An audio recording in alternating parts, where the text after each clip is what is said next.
ऐसा है। तो जब सोसाइटीज में 1850 के आसपास यूरोपियन सोसाइटीज में डिवीजन हो गया, स्पेशली वर्क डिवीजन। एक लेबर क्लास थी वहां पर, जो इंडस्ट्रीज में फैक्ट्रीज में पूरे दिन काम कर रहे थे, 10-10 12-12 घंटे काम करवाया जा रहा था उनसे, और उनको जो वेजेस मिल रहे थे, सैलरी मिल रही थी बहुत कम थी, इतनी कम थी उनका डेली का खर्च भी नहीं चल पाता था। रहने के लिए उनके पास क्वार्टर्स नहीं थे। अगर आपने फ्रेंच रेवोल्यूशन और उसके आगे का जो इंडस्ट्रियल रेवोल्यूशन है, औद्योगिकरण वाला पड़ा था 1850 के टाइम पीरियड वाला, तो उस टाइम पीरियड में देख रहे हैं यूरोप में जो पूंजीपति लोग हैं, इंपीरियलिस्ट जो लोग हैं, जिनके पास पैसा बहुत, प्रॉपर्टी ज्यादा है, वो तो बहुत अमीर थे, बड़े सामान सौकत से रहते थे, लेकिन उनके अंडर में जो इंडस्ट्रीज थी, वहां जो लेबर काम कर रहे थे, उनकी सिचुएशन कंडीशन बहुत खराब थी। और दूसरा जो प्रीस्ट वर्ग है, पुरोहित वर्ग, वो तो न्यूट्रल रहता है थोड़ा, उसको अपने काम से मतलब रहता है। आपने कहावत सुनी होगी कि वन मरे चाहे कन्या, पंडित जी को 20 आना से काम। सुना है ना? पंडित जी तो अपना खाली ये देखते हैं जो दान दक्षिणा है वो आ रहा कि नहीं प्रॉपर, उसके बाद में लड़का लड़की जिनका विवाह हो रहा, उनकी तरफ उनका विवाह नहीं रहता है, वो जिए जाए मैंने उसको नहीं पड़ता। तो सीधी सी बात वही थी, वहाँ पर भी जो पुजारी पंडित चर्च के जो फादर थे, उनको तो कोई मतलब नहीं, उनको नाश्ता वास्ता आता रहे, अब कोई भी लड़े कोई बने। लेकिन मेन कॉन्फ्लिक्ट शुरू हो गया किसके बाद, किसके बीच में, जो वहाँ के पूंजीवादी लोग थे और दूसरी तरफ जो सरधारा लोग, एक प्रोलेटेरिएट बोलते हैं, किसान मजदूर और निम्न तबके के लोग, जिनका जो इकोनॉमिक लाइफ थी वो दूसरों के ऊपर डिपेंडेंट थी। अब वो इंडस्ट्री में काम करेंगे तब जाके सैलरी मिलेगी, कितना काम करेंगे वो डिसाइड करेंगे इंडस्ट्रीज के मालिक, वहाँ के सुपरवाइजर, उनकी कब छुट्टी होगी, क्या होगा, ये सारा कुछ कोई दूसरा डिसाइड कर रहा है, और उनको जो सैलरी मिल रही इतनी कम, उनका खर्च भी नहीं चल पा रहा। तो ऐसे समाज में ये माना गया कि जो पूंजीवादी लोग हैं, पैसे वाले लोग हैं, वो गरीब लोगों का, मजदूर लोगों का शोषण कर रहे हैं, उनको एक्सप्लॉइट कर रहे हैं, और उनके परिश्रम की अधिकांश कमाई खुद खा जा रहे हैं और अमीर होते चले जा रहे हैं। गरीब और गरीब होता जा रहा है, अमीर और अमीर होता चला जा रहा है। ऐसे में क्या होगा, आपने फ्रांसीसी क्रांति में देखा, किसान मजदूरों ने मिलकर के वहां पर क्या की, क्रांति कर दी, सरभारा वर्ग ने वहां पर क्रांति कर दी। जो वहां पर उच्च और कुलीन वर्ग थे, उन सबको क्या किया, मार करके उनको महलों से निकाल करके और सब कुछ नष्ट करके छीन लिया। फिर वहां डेमोक्रेसी आ गई, लोकतंत्र स्थापित हुआ कि भाई जनता डिसाइड करेगी कि हमारा प्रतिनिधि राजा कौन होगा।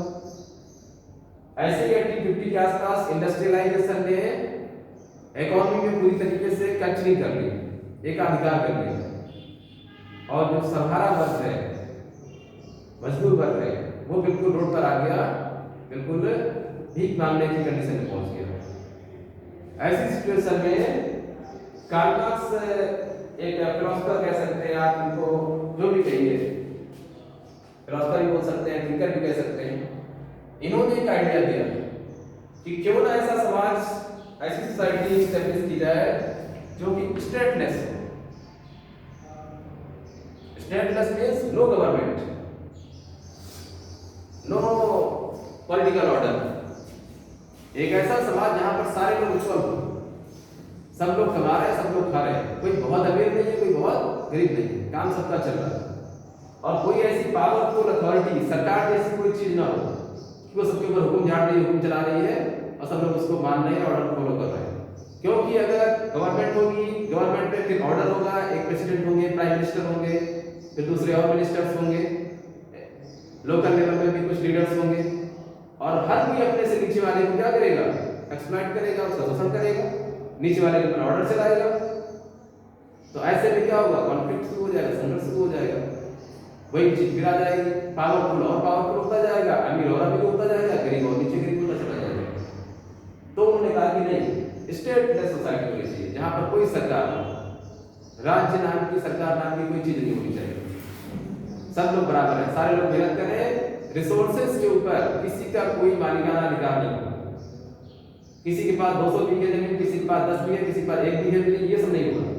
नहीं, जो जितना मेहनत कर सकता है उतना करे, और उससे जो अर्निंग होगी उससे अपना बेटर करे, सिर्फ इतना होगा। तो ऐसी सोसाइटी में जहां स्टेटलेस होगी, वहाँ सारे लोग क्या होंगे, यूनिफॉर्म होंगे, इक्वल होंगे, उनके बीच में कॉन्फ्लिक्ट नहीं होगा। तो ये जो स्टेटलेस सोसाइटी है, इसका कॉन्सेप्ट मैंने आपको बताया कि यूरोप में आया और उसके बाद पूरी दुनिया में लोग इसको एडॉप्ट करते रहे, रीड करते रहे, सब कुछ करते रहे। लेकिन आपको एक चीज बता दें, अभी एक भी बार ऐसा पॉसिबल नहीं हुआ है कि कहीं की सोसाइटी स्टेटलेस फॉर्म हुई। ये ठीक बिल्कुल क्या है, रामराज की तरह ही है। जैसे रामराज अभी तक महज एक कल्पना ही रही है, एक विचारधारा रही है, जिसके ख्वाब लोग देखते रहे हैं, जिसको साकार करने का प्रयास करती रही है सरकारें। अभी भी भारत में जो भारतीय जनता पार्टी की चाहे केंद्र में सरकार हो या कुछ राज्यों में है, उसमें तमाम नेता बार बार रामराज का नाम लेते हैं, हम रामराज स्थापित करना चाहते हैं। लेकिन ये एक कल्पना है, एक ऐसी विचारधारा है, एक ऐसा आदर्श है जिसको वास्तव में प्राप्त कर पाना मेरे हिसाब से तो असंभव है। इसका उदाहरण लेकर के हम ठीक वैसे ही करते हैं जैसे बच्चों में डिसिप्लिन लाने के लिए उनको किसी का एग्जाम्पल दिया जाता है, वैसे बनो। लेकिन बच्चा भी जानता है, टीचर भी जानते हैं, हर कोई जानता है कि नहीं, बच्चा लाल बहादुर शास्त्री नहीं बन सकता है। लेकिन एग्जाम्पल देना पड़ता है कि उस तरीके से कुछ तो एफर्ट करे वो, और बच्चा भी इस चीज को जानता है। मैं कोई दूसरा शास्त्री बन सकता हूँ, लेकिन लाल बहादुर शास्त्री नहीं बन सकता। और ये कहा जाता है कि इस तरह के जो आइडियल्स होते हैं वो यूनिक होते हैं अपने आप में। तो रामराज जी ऐसे ही है, स्टेटलेस सोसाइटीज भी ऐसे ही है। इनको 100% फॉर्म में अचीव कर पाना ये इम्पॉसिबल सा है। हम सिर्फ उनकी तरफ मूव कर सकते हैं, अप्रोच कर सकते हैं।